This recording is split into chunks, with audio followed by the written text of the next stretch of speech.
What's up, everybody? Welcome back to the Martian MMA podcast. I am your host, the Martian, also known as John. And this week, we're going to be talking about the UFC 302 pay-per-view going down in Newark, New Jersey this Saturday, headlined by Islam Makhachev versus Dustin Poirier for the UFC Lightweight Championship. Also got a fun 5-round co-main event with Sean Strickland versus Paulo Costa in the Premier Division in the UFC. So it's a pretty decent card top to bottom.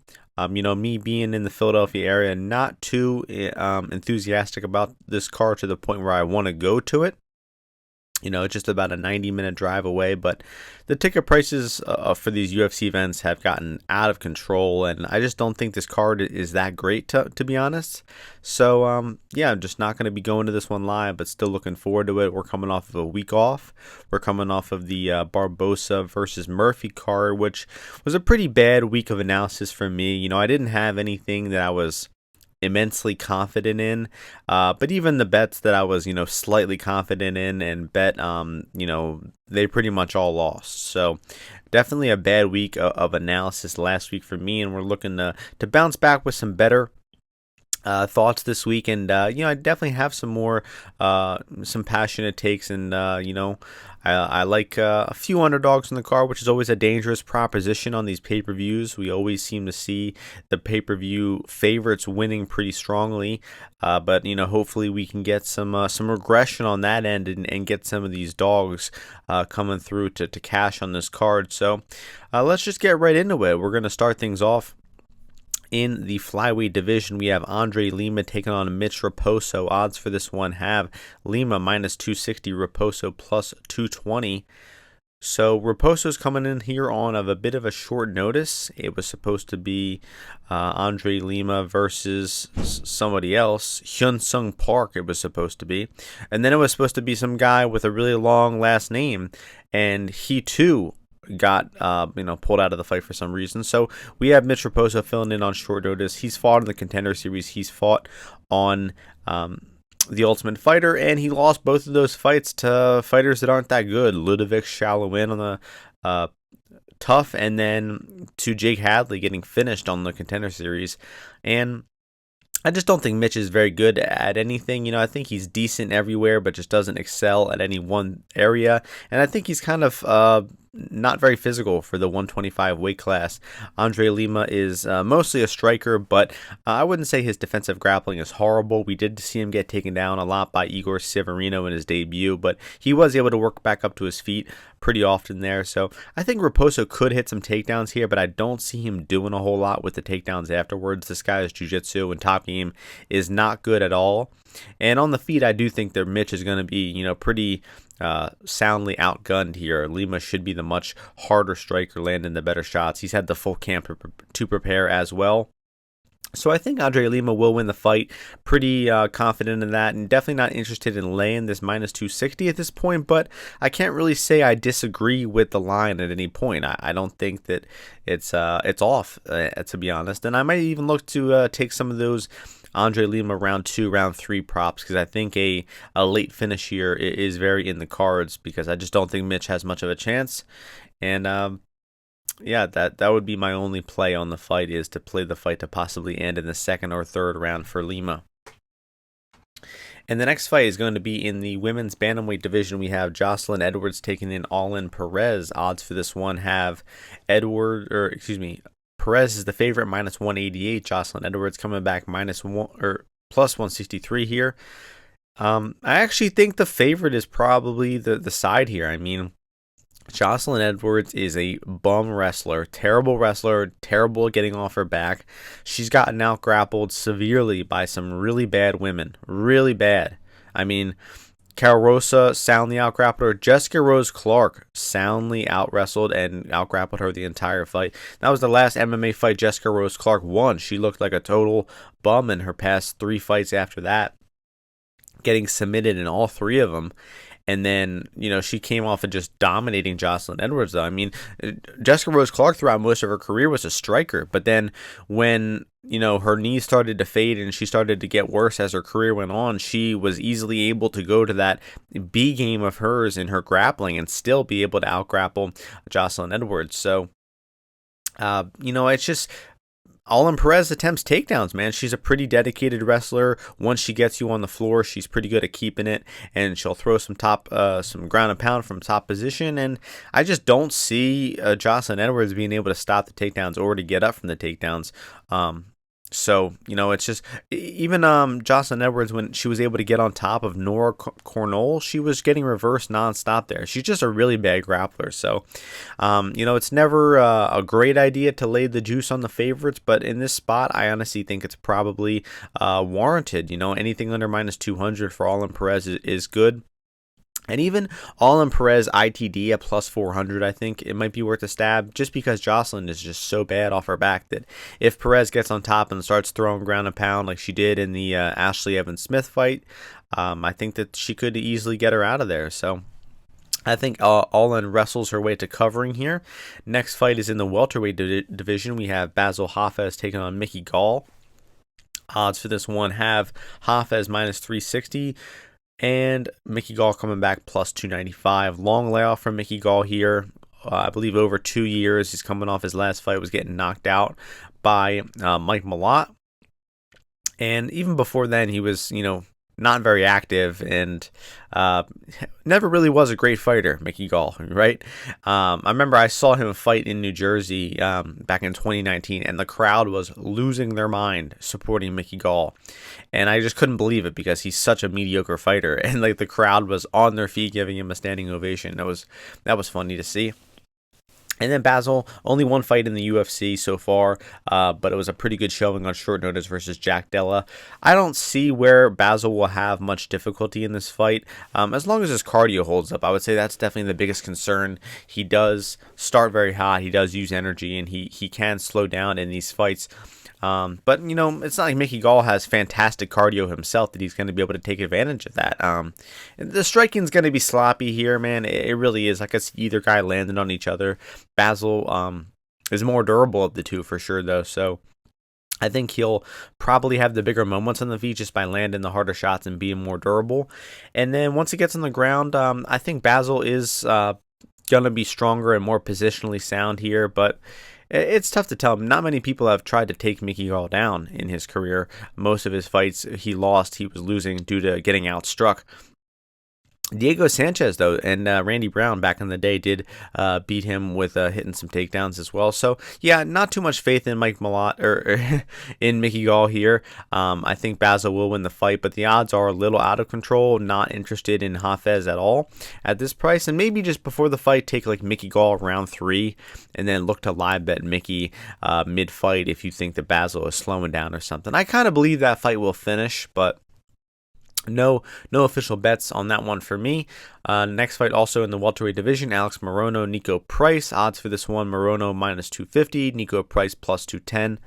I mean, I think Nico is pretty done, right? I mean, this guy doesn't seem to be able to take a shot anymore. His chin is fading really fast. He's already got knocked out several times in his career, and we just saw how easily he went down versus Robbie Lawler. That was his 5th knockout of his pro career, and his 3rd knockout in the past 4 years. So, I just think that you can't be trusting Nico Price at all in this fight.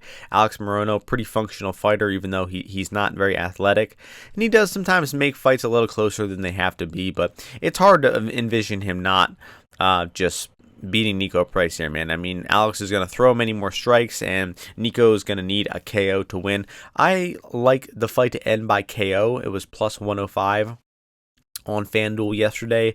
I took that for 1 unit because I think that Alex winning the fight is going to be him outlanding Nico on the feet, which could lead to Nico, getting knocked out at any moment. And then if Nico obviously wins, I think it's going to be some sort of Hail Mary KO in his favor. So I think the ends KO at less than 50% is a good bet here. I definitely think that's closer to 60% here, to be honest. So I like that bet on this one, and I believe it will be a Morono KO. Honestly, Morono KO at plus 250 is probably worth an additional play as well.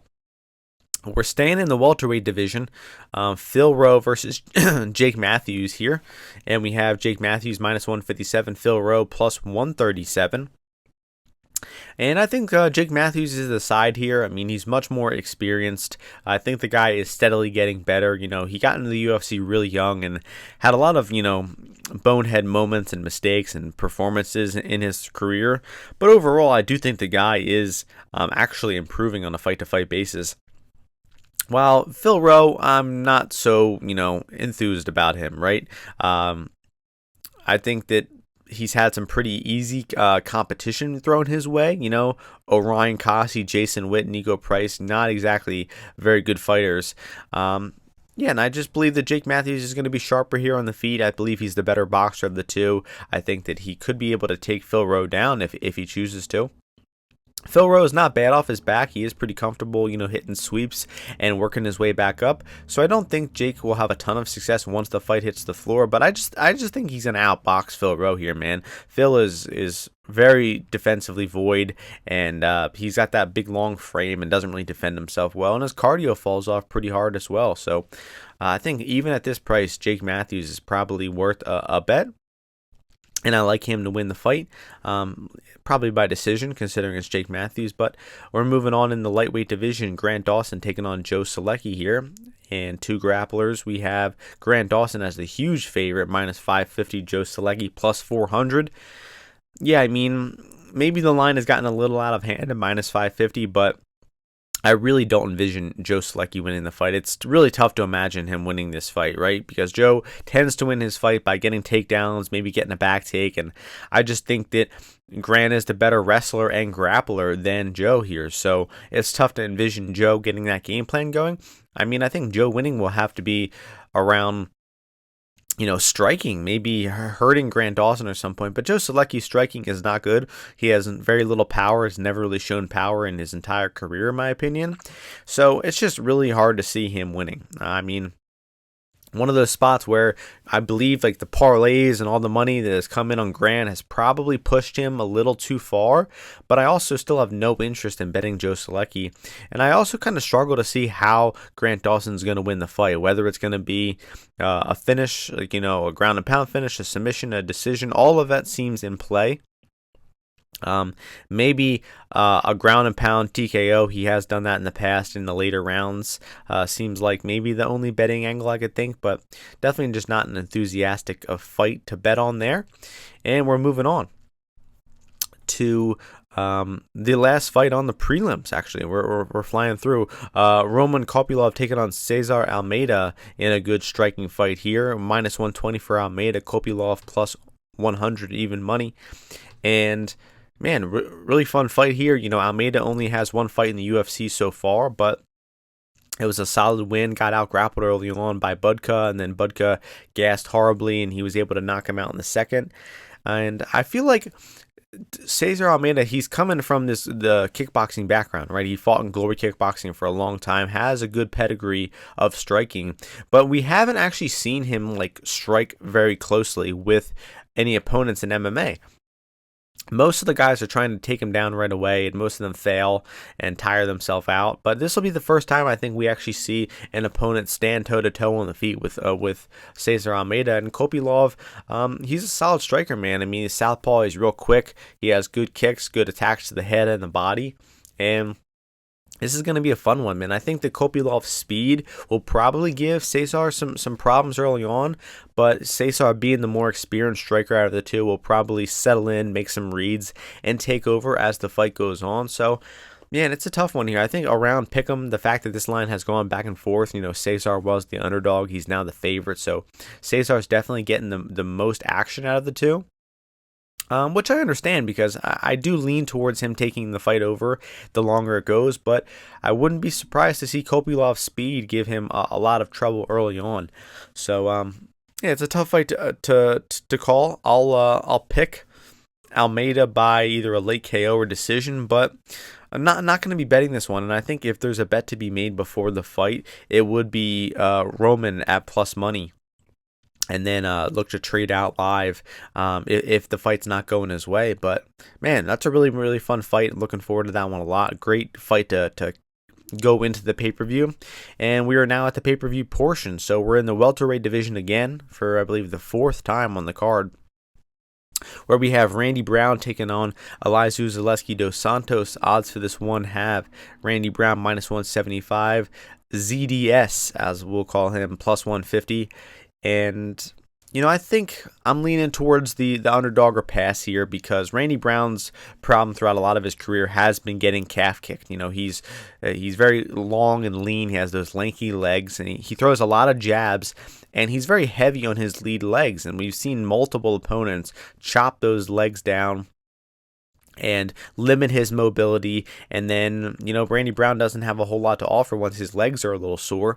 Randy Brown also slows down as the fight goes on. We've seen a few fights now in a row where he's slowing down in the third round. Wellington Turman won the third round off him. Francisco Trinaldo won the third round off him. He even had a really close razor-thin decision against Chaos Williams. So it seems like the longer the fight goes, the more questionable his cardio is. While Zaleski dos Santos had a great cardio performance in his last fight, got taken down and hurt on the feet versus Renat. Just had a really rough couple of rounds versus Renat in the first 2 rounds, and then he was able to come back and destroy Renat in the third round for a 10-8 round to earn himself a draw there. And that's against a really nightmare stylistic and young up and coming opponent in Renat.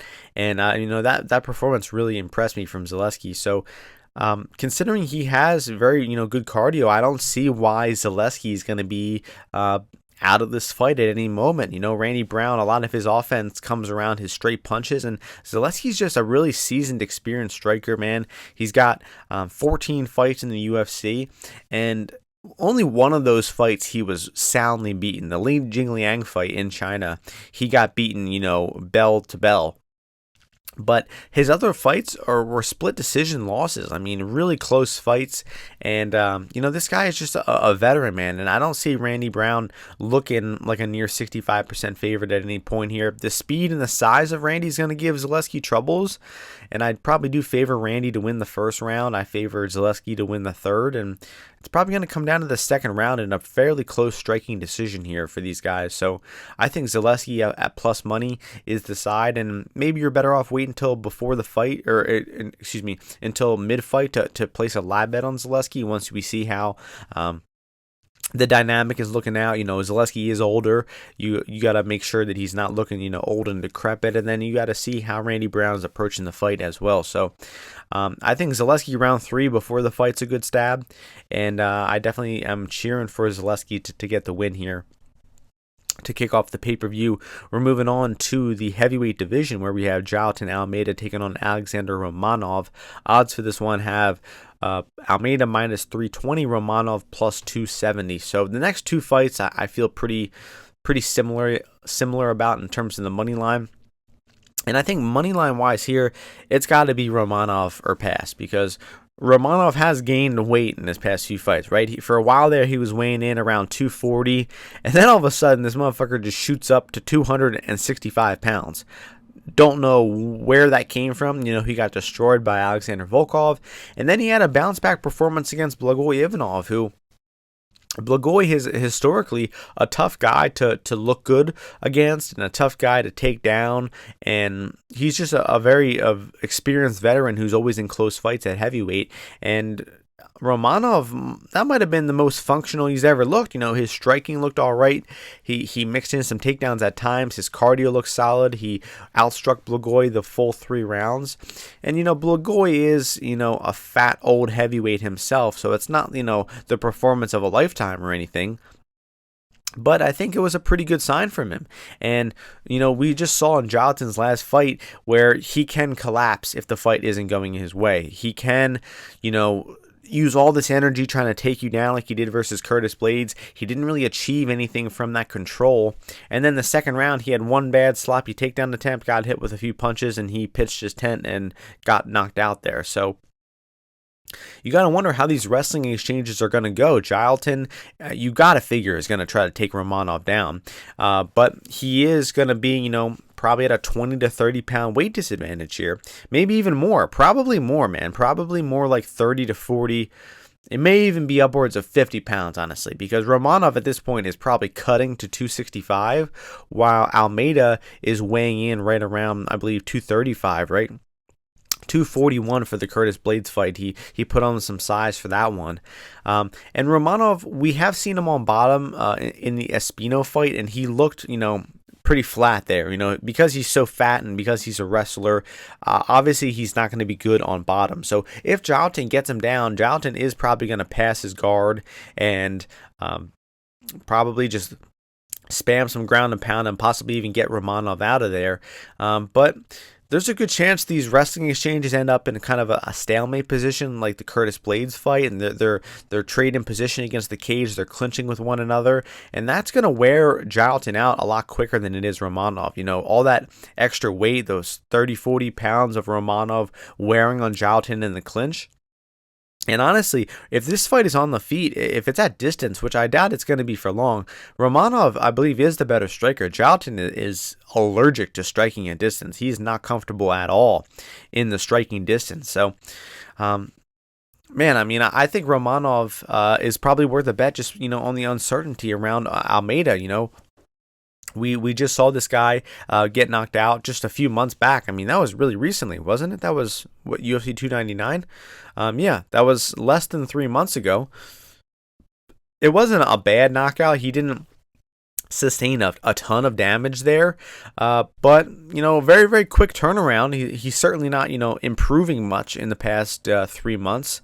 And yeah, man, I think it's Romanov or pass, and then I think you're better off taking some of those Romanov round 2, round 3 prop bets before the fight, because if it gets to the second and third, man, we could see Almeida, wilt like he did in his last fight. So fun fight there, good matchup. I think that one will be funny no matter what.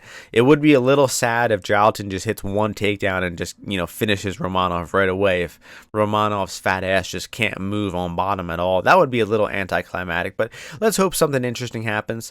And we're going to move on. But one more point about that fight is I was going to maybe think about, maybe you're better off waiting for Romanov live. Nah, man, because if they clinch up against the cage and they're jockeying for takedowns against each other, Romanov could easily hit a takedown himself and get on top, and then that live line is going to be way gone. So plus 270 before the fight I think is worth it, along with some round 2, round 3 stabs. And we're moving on to the Premier Division here, where we have Kevin Holland taking on Makhachev-Poirier. The odds for this one have Kevin Holland minus 280, McCall plus 240. So we have Kevin Holland moving back to 185 here. He spent his past few fights at 170, and the UFC just offered him a short notice fight at 185 on the pay-per-view. He accepted it, and I don't know, it's probably a mistake, man. If he's leaned out and been able to make 170 and has been doing all right down to 170, I don't see why he would go back up to 185. That doesn't make a whole lot of sense to me. And I just think this line is nuts, man. I've always been a little bit of a Kevin Holland hater, skeptic. I've always been a big McCall fan. But Kevin Holland doesn't really do stuff to cover a minus 300 price tag, which is almost what he's at here. And when the fight's on the feet, McCall is a very skilled boxer. He's a good southpaw striker. Kevin Holland isn't really a good striker, but he does have power. He does land a powerful shot here and there. And he has very unorthodox striking, so he has potential to hurt McCall on the feet here. But if these guys strike with one another, I much favor the better boxing technique of Makhachev-Poirier.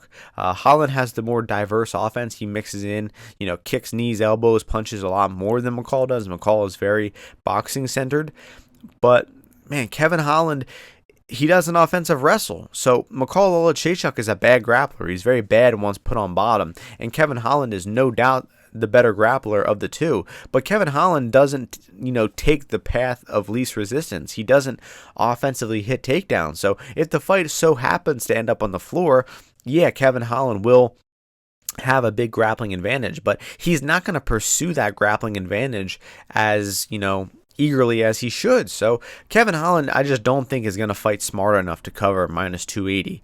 And Makhachev-Poirier, he's a pressure boxer. He puts up good volume. He targets the head and the body. I think he's a very live dog here. But what does scare me is it does seem like a setup fight for Kevin Holland, right? Like the UFC does like Holland. They're putting him on a pay-per-view probably to set him up for a finish here. But I don't know, man. I think they're underrating McCall here. He is coming off of a really recent loss against Pereira. Again, that was just less than 3 months ago. Mostly a body shot knockout there. So I don't think it's anything to worry about too much, the fact that he's coming off of a short notice turnaround. But I'm going McCall here, man. We got to ride with McCall. I bet and lost on McCall last fight. I'm going to do it again here, so fuck it. I like McCall. What's McCall by KO, too? Let's see. We've never seen Kevin Holland knocked out, right? So let's see. KO, 315, 400. Just stick with the money line. Money line's good enough. And then maybe even McCall by decision, which is plus 800 on some books. That's an interesting look there. All right, we're moving to the co-main event time. It's the premier division as, again, Sean Strickland, Paulo Costa. Odds for this one, Sean Strickland minus 245, Paulo Costa plus 210. Interesting fight, you know. Fun to have a 5-round co-main event. Always fun to have a Sean Strickland fight because you know that it's going to be a striking fight. You know it's going to be, you know, fairly entertaining and competitive. There's a good chance it's going to go the full 5 rounds. And the same could be said about Paulo Costa. You know, neither of these guys are likely to mix in takedowns. They're probably just going to strike with one another, and it's probably going to be a good fight. But I do see Sean Strickland, you know, running away with it, right? He is just so much more experienced in 5-round fights. He has the much better striking output of the two. Paulo Costa, he's a good striker, but I just don't think he really makes too many reads as the fight goes on, right? He kind of starts fast, and he starts with a very high tempo, but he's not figuring the fight out as it goes. So I think that's why the fight favors Sean Strickland. The longer it goes, the more it favors Sean. And I think he's going to run away with it with his volume and experience in the later rounds once it hits there. I think Paulo Costa is going to need a knockout in the first round or two to win the fight because over 5 rounds, it's just really hard to see him putting up more volume, landing more strikes than Sean Strickland, and having the cardio to sustain it as well. So I think the fight is going to go long. I think we are going to see the 4th round at least. I have a bet on the fight to start the 4th, minus 132. But I think there's a great chance that it just goes to full 5. You know, Paulo probably wins one of the first 2 rounds. Sean is going to likely win probably all of the late rounds. But we did see Paulo Costa struggle in the middle of the fight versus Marvin Vettori, and then he came back and won the 5th round against Marvin there. So his cardio is a bit of an enigma. So yeah, man, I'm going to go with the Sean Strickland 49-46, maybe 48-47 decision here. Would be a little surprised to see Sean pouring on and knock him out late, but the 4-5 KO definitely isn't out of the question with what I was talking about the cardio and the output advantages. And let's see what that line is on FanDuel here. Let me pull this up in the meantime. Pretty quick turnaround for Paulo Costa. You know, he fought Robert Whittaker in a fun fight just about 3 or 4 months ago. I think about 4 or 5 months ago, actually, excuse me. And let's see, Sean Strickland KO in the 4th or 5th round. It is 10-1. So not a bad stab if you're inclined to think Sean has a chance to finish him late. But I'll go with decision as my official pick. Sean by 49-46 will be my official prediction. Moving on to the main event. In the lightweight division for the UFC Lightweight Championship, the champion Islam Makhachev taking on Dustin Poirier. The odds for this one have Islam Makhachev minus 640, Dustin Poirier plus 465. Fun matchup here. You know, Dustin is getting a chance at the title coming off of the incredible Benoit Saint Denis knockout, which was probably going to be one of the knockouts of the year. Definitely one of the most exciting moments of the year in the UFC, in my opinion.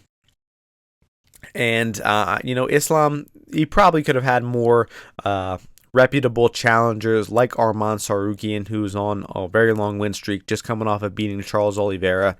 That probably should have been the fight, but Considering that Oliveira and Sarukian were fighting at UFC 300, there wasn't enough time to turn around. Islam wanted to stay active. The UFC wanted to reward Dustin for that incredible knockout. So I like the fight. I think it's a good thing they put this one together. And it's a good fight for Islam's legacy, too. And he said this himself. He respects Poirier. He understands that he's a legend, and it's a good resume builder, right? And just another title defense on the record for Islam. And, obviously, Islam is very, very likely to win the fight. He's an over 86% favorite to win the fight. And for good reason, right? Dustin Poirier is not a good grappler. He's not a good wrestler. He makes a lot of mistakes in the grappling and the wrestling, most notably the guillotine. But even after the guillotine, man, when he gets up too recklessly, we saw that in the Khabib fight where he was rushing to get back up to his feet at points in that fight. And he was giving up his back. He was giving up, very vulnerable positions. He was panicking on bottom a little bit. He knew what he was getting into. He knew he was fighting Khabib, but then there was that infamous moment in the corner where he says to Mike Brown, "I just can't get this guy off of me," where he was just feeling the smothering pressure of Khabib in that fight. And Islam, I don't think, is as tenacious as Khabib is on the ground, but he is just about as close. He's 80 to 90% as good as Khabib on the ground. And he's going to lead to a lot of the same problems, to be honest. The one thing about this fight I could see being different than Khabib is I think Islam is more confident in his striking than Khabib was. So if Islam has moments on the feet here where he's complacent or maybe even has a little bit of success and he's getting confident, that's where Dustin is going to be dangerous, because when the fight is on the feet for long periods of time, even 30, 60 seconds is long enough for Dustin Poirier to get off a combination, to land a big punch, to hurt Islam on the feet here. While Khabib was just dead set on he doesn't want to strike, he doesn't want to get in the pocket, he doesn't want to exchange with Dustin. He wants to stay out of range and then close the distance and get that takedown. So I could see Islam being a little more content to test his striking against Dustin here. And that's where Dustin has hit his small window to win. He needs to land a big shot on Islam on the feet early on here, or he's going to get drowned. And he's going to go to the guillotine. Islam is going to defend it, man. It's become a joke in the past, couple of months after that last fight, how Dustin, he's not going to stop going to the guillotine. But man, it's a dumb decision. And it's not going to work against Islam Makhachev. Islam is going to defend. He's probably been having, all the guys he trained with, go for their best guillotine, arming guillotine, all the front chokes they can get. And he's probably just been escaping them nonstop in the camp. Islam ain't tapping to a guillotine, bro. He's not. You're going to have to put him out cold, and he's just not going to do that. If the guillotine gets really tight, he's going to roll to his back. He's going to find a way to escape, and I don't think you're going to see a fighter like that tap. Remember when Brian Ortega had a nasty guillotine on Alexander Volkanovski, and Alex just didn't panic. He defended well. He rolled to his back. He escaped. You're not going to see a high-caliber, top pound-for-pound fighter, Islam, tap to that guillotine. So it will be a mistake. It will lead to Dustin giving up the takedowns a little easier. Islam will escape. He'll be on top. He's gonna mog, as they say, Dustin on the ground. I think the fight is gonna stretch over 1.5 rounds. Even Islam himself said, "I think I'm gonna finish Dustin within 3 rounds." He doesn't think he's gonna get Dustin out of there right away. And I think it will probably be, the second half of the second round, maybe the third round, where Islam finally, works his way to the back and gets a rear naked choke on Dustin. And that's how I see the fight eventually ending. Islam Makhachev by submission. That's a pretty obvious outcome here. FanDuel had Islam by sub or decision at -175. I think that's very good. That kind of gives Islam too much knockout equity. I imagine the line has gotten bet since then, though. Let's see if I can pull that up here. Islam sub decision -210 now, yeah. But even at that price, that's about 60-something%. That means they give Islam an almost 20% chance to knock Dustin Poirier out. That seems absurd to me. I think it's way less than that. Even if it gets on the floor, I don't think it's going to be ground and pound, man. I think Islam is going to be wrapping up a choke. Islam doesn't go for a whole lot of ground and pound, and even if he does, I think it'll just lead to a submission. The outcome seems pretty inevitable here, that it's going to be a sub for Islam in the second, third, maybe even as late as the fourth round. Would love to see Dustin pull off the incredible upset. Would love to see him knock out Islam to end the win streak, to get the UFC title. This is definitely his last chance at the undisputed title for Dustin Poirier. And for as lovable and as great of a fighter as he's been, it's just really, really tough to see him winning this fight. So I'll be cheering for Dustin. I'll probably even throw some money on Dustin's money line right before the fight, just to live vicariously through the Diamond Dustin Poirier. But it's not gonna hit in all likelihood. And I really hope the fight stretches over 1.5, man. I like that bet as well. So a few different bets here for me. I think that I have some Islam sub decision. I have some over 1.5. But my heart will be cheering for Dustin Poirier to get the knockout. All right, so that's gonna do it for this week. Some fun boxing fights this weekend as well, going down Saudi Arabia. Deontay Wilder and Big Bang Zhang. That's going to be a lot of fun. And it was supposed to be Dimitri Bivol versus Artur Beterbiev this weekend too, but unfortunately that one got canceled. Hopefully that gets rescheduled soon. But it's good to be back with the UFC after that week off. We got a lot of events coming up soon.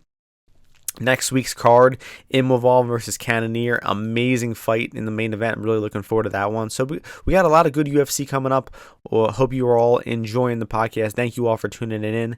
And we will see you all before the next UFC event next week. Hope everyone enjoys the fights this weekend and wins some bets. Peace out, everyone.